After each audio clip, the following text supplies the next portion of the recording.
రెండోది, ఎట్లా admission book చేసుకోవాలి అంటే సింపుల్.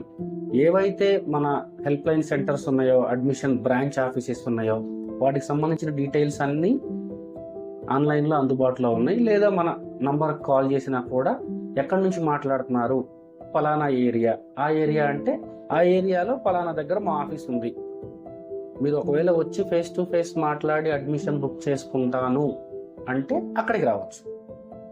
లేదు అక్కడికి వచ్చేంత టైం లేదు, ఇప్పుడు ఆన్లైన్లో కూడా బుక్ చేసుకుంటా అన్నా కూడా ఆన్లైన్లో అడ్మిషన్ బుక్ చేసుకునే ప్రొసీజర్ ఏంటో క్లియర్గా ఎక్స్ప్లెయిన్ చేస్తారు. ఆన్లైన్లో తీసుకున్నా, డైరెక్ట్ ఆఫీస్కి వచ్చి తీసుకున్నా సేమ్ హాస్పిటాలిటీ ఉంటుంది, సేమ్ ప్రొసీజరే ఫాలో అవ్వాల్సి ఉంటుంది. కొంతమంది ఎవరైతే ఆఫీస్లోకి వచ్చి ఫేస్ టు ఫేస్ మాట్లాడి కడతామంటారో వాళ్లకు ప్రతి 50 కిలోమీటర్లకి ఒక ఆఫీస్ అందుబాటులో ఉంది. వాటిని బ్రాంచ్ ఆఫీసెస్ అని పిలుస్తున్నాము.